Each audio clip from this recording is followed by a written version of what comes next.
Hello and welcome to episode 4 of the LCG Production Podcast. I'd like to welcome Hayden Cashion to the show. Thanks so much for coming on, man. My pleasure, bro. Thank you for having me. So what do you sort of do? Just explain it to everyone here. That's going to be so useful to them. Yeah, very simply, I use digital advertising. So the paid ads within Facebook, Instagram, Google, LinkedIn, YouTube, things of that nature to drive whatever business result the client's looking for. So in some instances, the client wants to sell products online. Some instances, the client wants to generate leads online. Some instances, they just want to sell tickets to something online. So whatever the client is trying to actually achieve, we make sure we can measure that from the ads. And then we try over time to use the ads to drive the cost for whatever they're trying to achieve to its lowest. So if they're trying to sell products, we want to get the cost per purchase as low as we can over time by studying the data, messing with the targeting and the creative variables. Yeah, and you've had some huge results with that. Have you ever worked with artists? With artists? Yeah, I've worked with artists, but it's tough because it's not a typical business model in the sense of you invest money and you get it back relatively quickly. In a normal business model, that's what happens. You sell a product, you invest money to advertise it, but then you get the money back hopefully relatively quick. Whereas with an artist, you invest money, you invest money, you invest money, you invest money for a long period of time. And then eventually you're praying that you hit that A-list celebrity level and really make it all back. So it's a tough business model for me because what I deal with is the paid side. You have to pay money. So it's tough to tell an artist to keep dishing out money because it will eventually come back. So it's just kind of tough like that. And so it's more smart for me to spend my time in other places, unfortunately, but I'm very passionate about music. So I enjoy those projects. Yeah, and I guess that's the difference between sort of sales and branding. Like sales is very quick, but that's just not the music industry. It is that long-term branding. So you're playing for like the long-term game, I guess. What do you think some opportunities are for artists to market themselves through paid advertisement at the moment? Where should they be directing their money? What I would actually do is I would use the free channels like TikTok, like Instagram Reels. Right now, Clubhouse, I think, is an interesting space to get that top of funnel awareness, right? To build that initial touch point, get them in the funnel. And then what I would do is build out a retargeting funnel on the back end that's paid to push them to what action you value the most. And that could be trying to buy some merch on your website. That could be to join your text platform where you have exclusive chats and really build depth and build your army within it. So the paid avenue, what I would say is not to target fresh people, but to take the people that have engaged with you and shown some interest and to further nurture them to build that brand depth, which will eventually allow you to transact. That's really interesting. So for everyone listening, you're using organic growth to gain like bottom of funnel or top of funnel? Top of funnel. Top of funnel, yep. To sort of bring them in. And then you're using paid advertising to turn them into fans and people who will buy merchandise or whatever from you.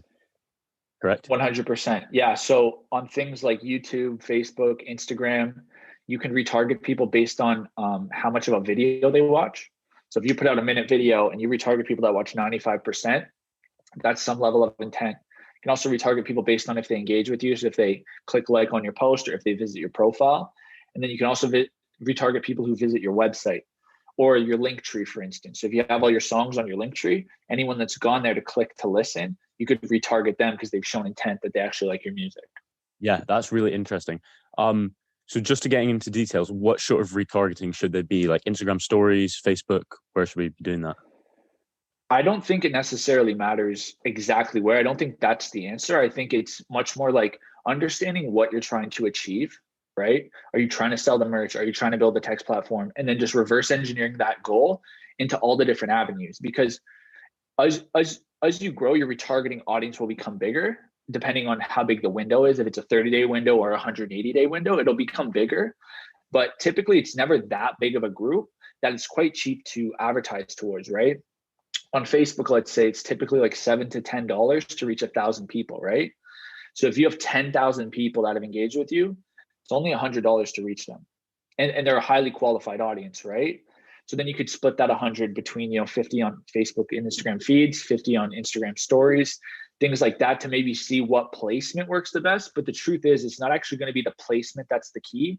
It's going to be the content within that placement. So when you see that the stories are working better, the feed's working better, it's not actually that one's better than the other. It's that the way you structured the content in those two places, it's just performing better in one place because of the content. And that's what I always tell people is like, in terms of targeting and placements and stuff, you can get incremental changes, like small changes. It could be a little bit better, a little bit worse, whatever. But if you nail the content, that can bring you night and day results. So I always try to focus like 80% of our time on really nailing content, maybe like 20% on targeting and placement, things like that. Yeah. What sort of content for advertising are you seeing that's working? Is it best to keep it really sort of original and just sort of film yourself, maybe speaking to the camera for an Instagram stories ad? Or do you tend to see like high quality, imagine like a sort of freestyle, like high quality, good camera freestyle? Like what sort of tends to work better? I hate this question because the answer is not fun, but the real answer is it has to just appeal to the audience, which basically doesn't answer the question, right? But this is the reason that there's no formula. If there was a formula, everyone would do it, right? If it was like, okay, start with always a 22-year-old man with their face right. There's a formula to do it. Everyone would just copy the same thing. But the truth is there's no formula. And the reason that is because everybody's audience is different. So everybody's audience is going to resonate with something different, right? If you're targeting the elderly people, for instance, you might not want to have a guy that comes in the camera and screams really loud to grab their attention. That might startle them and make them not feel good. But if you're targeting people for a punk rock song, maybe that will work, right? So there's no things that are just tried and true. You have to do this. But the overarching kind of layer is like, you have to grab their attention right away. That's the key. And basically for every audience, you're going to grab their attention different ways, kind of like I just described. Then you want to communicate why you're providing them value, right? And also not just like why you're good, but why you're better than the alternatives. I think a lot of people get wrapped up in like, oh, I do this, like a fitness trainer. Oh, I build your muscles. I get your cardio up, whatever. Everyone says that. What makes you specifically the best in comparison to the alternatives? And then the third piece would be at the end, you want to have a very clear call to action, very simple, swipe up and fill out the form, click here and go listen, like very clear, very simple what you want to happen. So grab attention, communicate why you're better than the alternatives, and then have just a simple call to action. Yeah, and I think getting really, I'd be interested to hear what you think, but getting like really detailed into why you're better, especially targeting ads. I'd be interested to hear what you think about this, targeting ads to a certain like geographical location and calling out that area or calling something really specific about whoever you're targeting, or context. I guess context. Or would you say a better approach is to have really broad advertising because you can probably do it cheaper and just have one ad? Like what's more preferable? You really nailed it with like how feasible is it, right? In an ideal world, you would micro segment your audience into as many segments as possible and have contextual content for each of them. But you always have to be realistic. How much money do we have? How much time do we have? So what I always tell my clients is I'll give them the best case scenario, so the deep segmentation, but I need them to reel me into reality, build that box for me, and then we'll go to the edges of the box. So I would say that broad targeting and broad content isn't that good, right? Like if you're selling a soccer product and you know that it's visually appealing, but it also has tangible benefits, you might want to segment the audience into people that are very, into fashion and style, and then people that are very into like the soccer nerd stuff, and then tell them different things based on their interests, right? That would be smarter. But if you don't have the budget or the time to do that, then you kind of have to go the broad route. And one thing I'll add on to that, I was just having a conversation with someone. They were telling me they were doing some market research and they figured out that their ideal customer is women 45 to 65 who have had kids the kids are about 20 years old now, let's say, and they're active, right? And I was like, okay, that's nice. But what you need to figure out is why that group likes your product. It's nice that that group likes the product, but what's the underlining layer that makes them like their product, right? And so is it because like, so the product is women's underwear. And I was trying to get to like, okay, is it 45-year-olds because they think the underwear is flattering and they're deeply insecure? Or is it because they're trying to impress their husband? Is it the fact that they're active? Is it because of like the moisture wicking technology? Or is it because it's very flexible? Like what's the deeper layer that we can communicate to these people? Because that's what's going to hit them in the emotional center. So it's nice to know that that's a factor, but understanding like the human emotional element that makes it a factor is what you actually want to communicate. And it's like it's all the same stuff. Like, so people listening to this, like your ideal musical fan, why are they following you? Like, do you think you can still do that for like artists can still do that? 100%. So it's like if you're a rapper that tells stories, right? Storytelling is something that you do. It's not about saying my audience likes storytelling. It's about saying my audience are people that, come from very rough situations. So when they hear a story that evokes that emotion that they can relate to, that's what they care about. So then you might realize it's not actually storytelling. It's about pulling on their heartstrings and making them feel like someone relates with them. So maybe you can also do that not through a story, but through like a banger or through something different, right? Because you realize the underlying thing. The storytelling is just the vessel. It's not the actual answer. Yeah, definitely. And I mean, that's so interesting. So like you're just talking about completely reverse engineering what they want, and then you target that rather than thinking, what can I bring? 100% to the depths of human emotion, right? Not just surface level, insights. Yeah. Tracking back a bit, you said something about Clubhouse. Could you talk about that? Yeah. So for those who don't know, Clubhouse is basically a virtual place where you can have live conversations. There's people on stage and there's people in crowd. I won't get too much into the details. You can Google it. But right now it's just being used mostly for networking. So to have people on stage and just to have crowds listening. And if they want to raise their hand and ask a question, they can. But what you got to realize is this is just an infrastructure for connecting people to have live conversations. And so I'm challenging people to get creative with Clubhouse and try to figure out other ways to use the product to create interesting experiences. So I've seen some artists go on there and have rap battles, which is pretty interesting. And it's also like, it's kind of like somewhat of an obvious iteration. So I'm challenging people to even think deeper. One thing I thought about was like, if you make like jazz music that's really nice at dinner time, why don't you host a dinner show from 6 to 7 or 6 to 8 where people can raise their hand and request songs? And then you play your songs live and it comes through their speakers while they're having dinner, right? That'd be an interesting one. You could also have a place where everyone's showcasing their music, right? So I think Clubhouse has a lot of different iterations that can happen. And I'm just challenging people to think about it creatively, because if you move first and be the leader in a creative iteration, that's a way to get a lot of people to follow you. Yeah. And like when things like this come around, like who knows, maybe it won't be a big thing in 2 years, but if it is a big thing in 2 years, you want to get on it now. Like you want to be that first, like especially things like TikTok, for example, like you wanted to be on it a year ago. You want to get, like, you can still get on it now, but like you want to get on things when they're coming out, like Clubhouse. 100%. The one thing I think about Clubhouse that I've yet to see in any other platform is it's live audio. So every other platform has a live functionality, but that's not the main function of the platform, right? So what makes those platforms vulnerable is people can posture and people can fake, because you can post produce a video, right? You can think about what you want to say beforehand. Whereas on Clubhouse, when somebody asks you a question live in front of 50 people, you're about to get exposed one way or another, whether you know what you're talking about or whether you don't. So it's a platform where true intelligence can shine and you can build a real following based off your knowledge, not based on how creative your intro of your video is or how funny it is or how crazy you are on the camera. Like, it's just based off of real knowledge. And so I think people respect that, first of all. When they actually want to go learn and get better, it's a place to go. But at the same time, people are building meaningful audiences off the back of it. So for rappers listening, do you think that could mainly be a way of networking with other rappers, or could it also be used to grow your own fan base through fans, not necessarily people who do rapping? Yeah, like I think networking with other rappers, you could always do that different ways.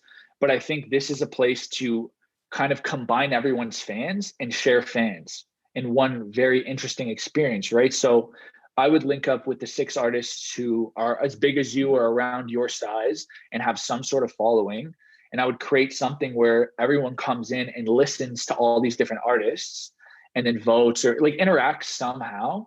But really, you're just swapping audience. And then I would do that all the time. The next week, get 6 more. Next week, get 6 more, right? Yeah. And it just becomes, it's a place that I've seen a lot of people go and follow you on Instagram from, right? So all you have to do is prove you're worthy, and then they'll go follow. So if everyone brings in 100 people, that's 600 people, only 100 of them already know you. So now you have 500 people, and they're going to give your 3.5-minute song a listen, right? So I think it's a super interesting place for artists. I also think like if you're a big enough artist, bring people into your creative process. Go on Clubhouse and just turn your mic on while you're in the studio and let them just listen for 2 hours while you create it. Yeah. I just thought of that one right now. So there's so much iteration that can be done. I just challenge people to spend an hour and just think about connecting audience, building fans, and incorporating their music in their process. Yeah, 100%. And I find that really interesting. It's just another stream for people to find you. And I think people often talk about having multiple streams of income, but having multiple streams of where people can find you is important as well. So something else I wanted to talk about TikTok. How much are you into that? Me personally, I'm not into it, but I believe in it the most. I think it's built for artists to explode, specifically because it's a music driven platform, right? When you're on TikTok, you always have the sound on. 100% of people have the sound on. I don't know if you noticed, but if you're listening to something and you go on TikTok, what you're listening to disappears. Most apps, it doesn't. The music will keep playing if you're listening to music before you jump. TikTok takes over your ears. And by virtue of that, it's great for musicians. And then it actually features the music, the link to the music right in it. So it's a great discovery tool. I think if you're just smart and study TikTok, and just incorporate a part of your song that's built for TikTok, right? I think, and this is always tough, right? Because a lot of artists, are creatives and artistic and don't want to compromise their art and all that stuff. And that's great, but don't try to create this as your business then. Or don't expect to become massive. If you want to become massive, you have to appeal to the masses, right? So just kind of frame up your mind of what's possible based on how much you want to be in creative control versus how much you want to actually design your business for growth, right? And so I think there's ways to hack TikTok if you're willing to go there. Yeah. So imagine you have a rapper, they're just started TikTok. What's the first list of things they should do? They just open the app. What do they do? In order to grow? Yeah. So they go to the studio first. The app doesn't matter. Yeah, you got to figure out the music. And so there's a million ways to do it. What I would do is literally produce 20 different hooks. I wouldn't even produce the song yet. I would produce 20 different hooks, get a group of 100 women and just send them 20 hooks and be yo, if you just respond to me with your favorite top 3 hooks, or just vote on your top 3 hooks, I'll give you $10 or whatever, just something. And then use those hooks in the TikTok. So build songs around those hooks and then put that in the TikTok, because that's what's going to drive it. Is you just need that viral moment in the song. And that can be because the melody is so catchy, or that can be because you cut the beat, say something crazy, and then it comes in. There's a lot of different ways to do it. And that's why you just have to find the formula that works. And then I guess do your research on the back end of how to make something start to build momentum, right? That was such a gem, man. Everyone, if you go make 100 hooks, one of them's gonna pop, Yeah. Did you the song Addison Rae? Yeah. The song Addison Rae? Yeah. Have you heard the story behind it? Yeah, he just sang it, and then it blew up on TikTok, and then he turned it into a song after. Crazy. Yeah, he just made the hook, filmed the hook, put it on, I don't know, his story on Twitter. I don't know where he put it, but it went bananas on TikTok.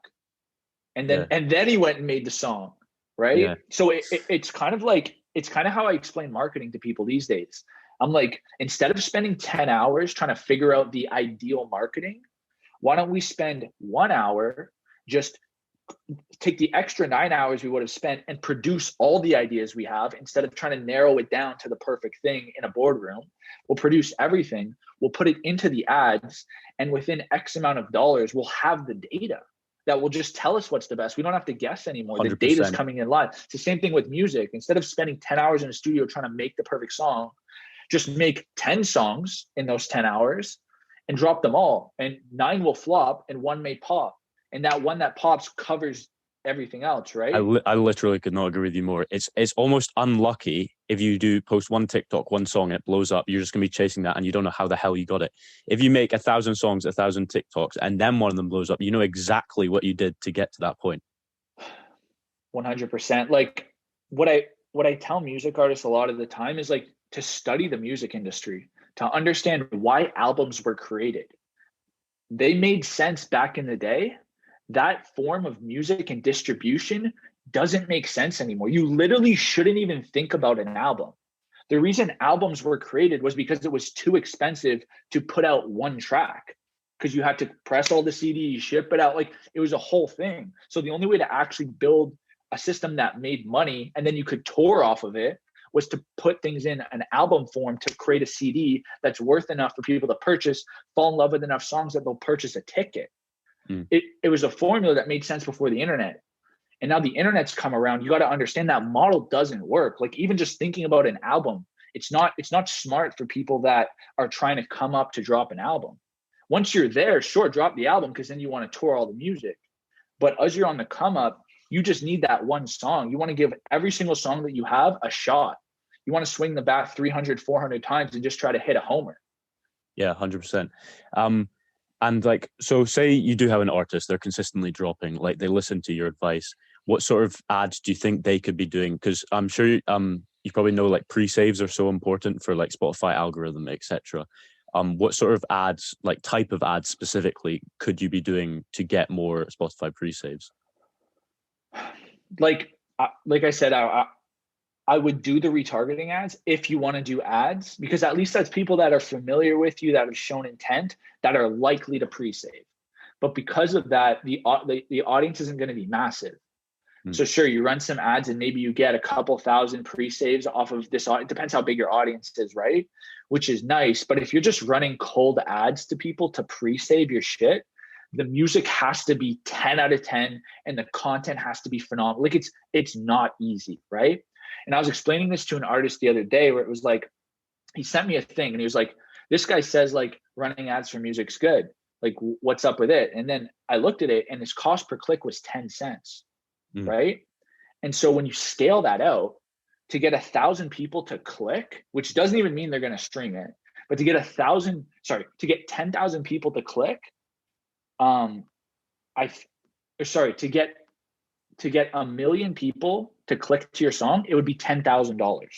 Yeah. To just get 1 million people is $10,000. And 10 cents, correct me if I'm wrong, that's quite low. 10 cents is fantastic. That's what I told the guy. I was like, 10 cents, it's not that I'm chirping 10 cents. That's great. Yeah. Because if you're sending people to a website to purchase a product for 10 cents, that means you get 1 million people to your site for $10,000, right? Or sorry, for $100,000. Right? So 10,000 would be 100,000 people, $10,000 would be 100,000 people, and then $100,000 would be 1 million. So I was telling this guy, I was like, yo, to get 1 million people to go to your thing, you're gonna have to spend $100,000. Do you know how stupid that is? Do you know on TikTok, if you run an ad right now, you can get 1 million views for $1,000?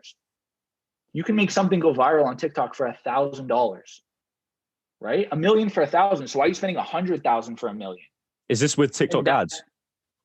With TikTok ads, right? So I'm in Canada. You can't actually run TikTok ads, but I was in a Clubhouse group with some big people in the marketing world, and they were explaining that literally what they're doing for influencers is they're giving influencers the product, and they're not paying the influencer. They're saying, yo, we're going to make you get 1 million views on a video.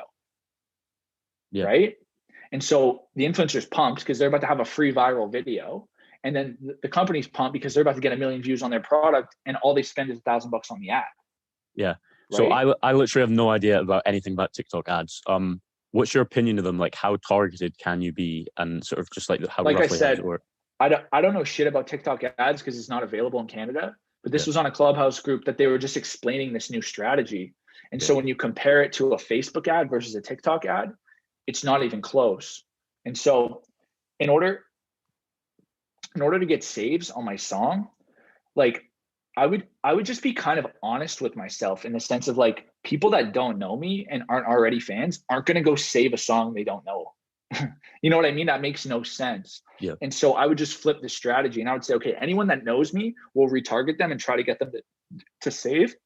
But what we're actually going to do is try to make ourselves go viral on TikTok and Instagram Reels. Like that's the only thing music artists should be focusing on right now, because when it dies, which it eventually will, then you go back to an even playing field and you got to be strategic. The way I put it is like, if you walked into a casino and there were 10 roulette tables and all 10 were equal odds, except one roulette table was paying 20-1, you just play that roulette table. Yeah, until it's gone. What I mean? Like, and that's what TikTok and Instagram Reels is go play that roulette table until the casino figures out that that's not fair. They're going to make it a regular price, and then you can go play any table you want. Try to be creative with your strategy there. While one's paying out way more, just focus all your time and energy onto that. Squeeze that as much as you can, because it's a moment in time, it'll go away. Yeah. Apart from sort of like great hooks and things, what like sort of, how much do you know about like the details of having a successful Instagram Reel and TikTok? Like, what can people be doing per video? Like, what does the video need?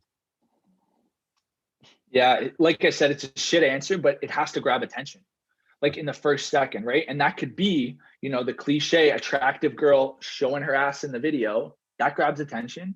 Or that could be an adorable puppy, or that could be just something that you haven't seen before, right? Like I don't know, like if you lit like a baseball on fire and you know what I mean? Whatever the hell grabs attention. Yeah. So that's what I mean. It can be open for interpretation. That's where you can get creative. And that's where you can make it fit with your brand. Yeah. That would be a smart decision, is to build that brand depth along with grab attention, 2 birds, 1 stone. But that's really the essence of it, is you have to visually grab attention. The way I always say it is like, you can grab someone's attention visually in half a second. Like you can just grab it, right? But you can't grab someone's attention with audio that quick.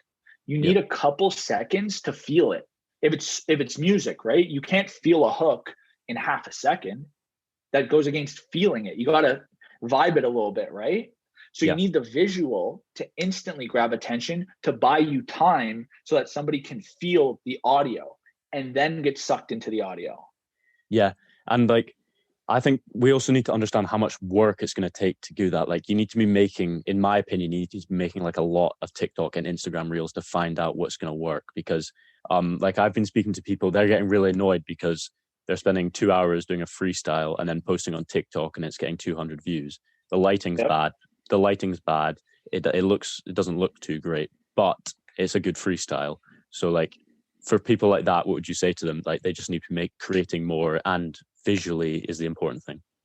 If the freestyle is truly amazing, they're not grabbing attention. Because if the freestyle is amazing, people would be liking it, sharing it. Like, that's how things go viral. But what I would assume is one of two things. Either the freestyle is actually trash, or people aren't sticking around long enough to hear the freestyle. So assuming it's great, then people are just not watching. And what that means is you have to be smart. So like, if you're going to freestyle and you don't want to do anything to really grab attention, maybe right when the video starts, it's like a countdown timer that says freestyle starts in 3, 2. Now everyone's like, okay, I'll give you a couple seconds. And then you got to make those first few bars crazy to really get them into it, right? And so I don't know what you can see on the back end of TikTok analytics wise, but what I would usually look at to measure this is how many people see the content and how many people view 3 seconds. Then you see the drop-off rate.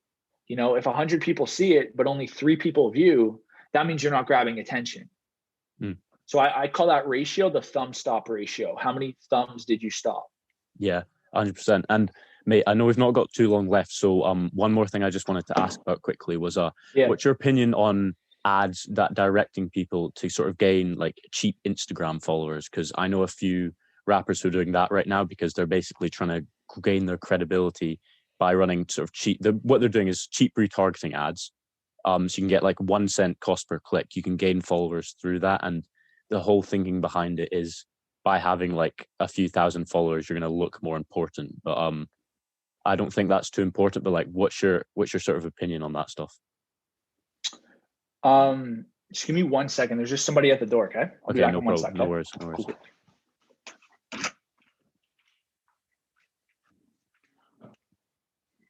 Yeah. So just about those ads where you're sort of like getting that low cost per click for Instagram followers.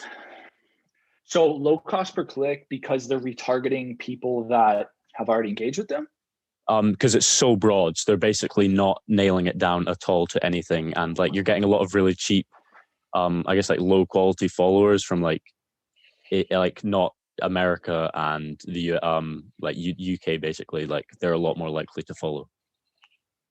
It's interesting. Like I would just then look at your Spotify or Apple Music analytics in those countries and see if it's popping off. But you also want to be smart. Like, is that a country that you want to pop off in, right? Like what's the landscape like there? How much cultural impact do they have on the rest of the world? Things of that nature. But it's tough answer to give you because it does really come down to exactly what they're doing. But I'm a big believer in brand depth, right? I think like having a lot of followers is nice, but I remember reading an article of, it was an influencer with 1 million followers, and they only sold 17 t-shirts of whatever t-shirt they were trying to sell, right? And so that's because they didn't have depth.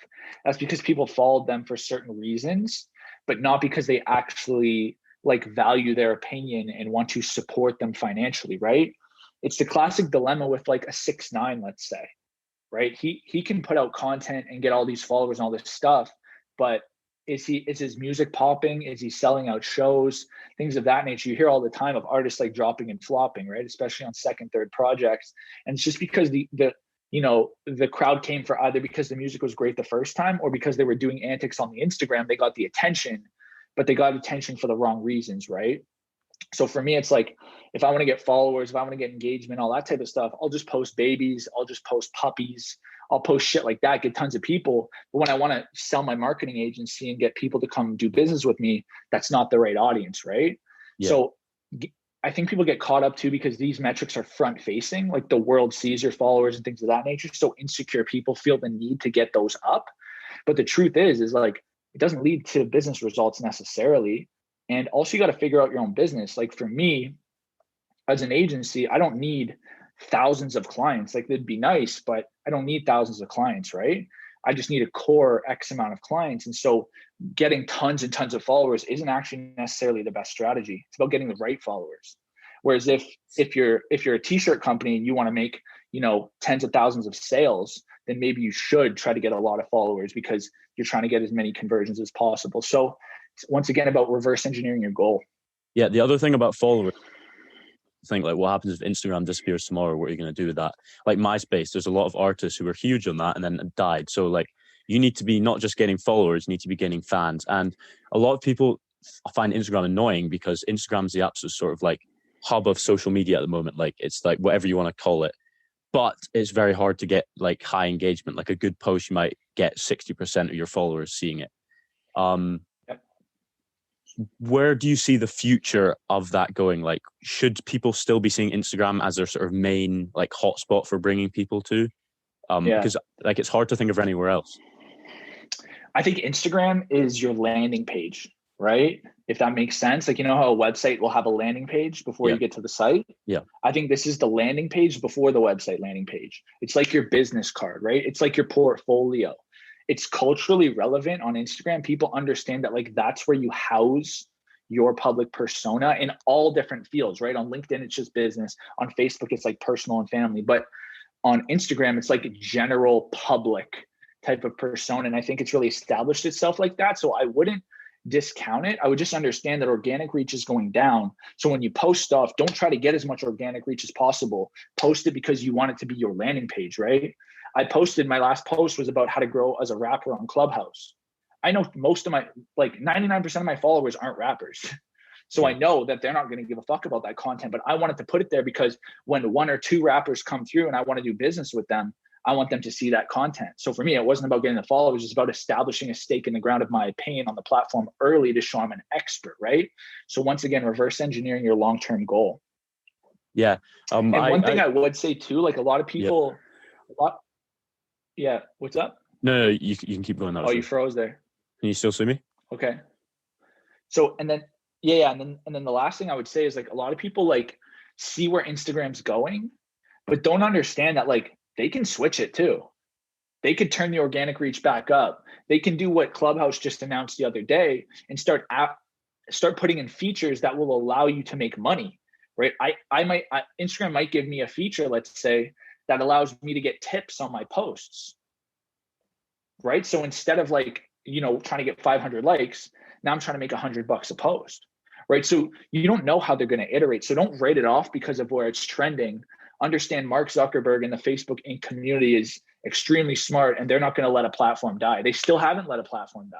Any platform that's gotten big has never died. With Facebook's been around since I was like in grade like 7 or 6. It's just different. Right, in 2006. It's been around for like 15 years. Yeah. No other social networks like lasted that long. Yeah. I push people to, I'll be interested to hear your opinion. So I push people, do not look for organic growth on Instagram. You can try and do it, but it's going to be really, really difficult. Do it on Reels. Do it on Reels. Do it on Reels? Yeah. Have you seen people making big organic growth of that? Yeah. My friend went viral the other day, 500,000 views on a Reel because she did a giveaway and she basically hacked it, right? Because you got to understand, Instagram was never a growth platform. The only place to find new people in Instagram was the explore section, but 99.9% of people didn't spend time in the explore. They would spend most of their time on the main feed, which is locked by only who you follow, right? So it wasn't a growth platform. You couldn't find new people really. Instagram Reels has changed that. Now, as long as you get early engagement, spike the algorithm, you're going to start getting shown to new people if they're in the Reels section, which gives you the opportunity for new eyeballs and growth, right?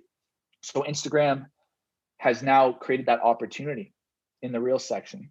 Yeah, something I recommend, making content for Reels and then exporting it, because there's no watermark, and then just putting it on TikTok. So you're killing two birds with one stone, and then you can send people from TikTok to your Instagram, and ideally like they'll see that and go to your link tree or whatever, and like it's all 100%. just funnel, and it's just different ways of getting people through that funnel.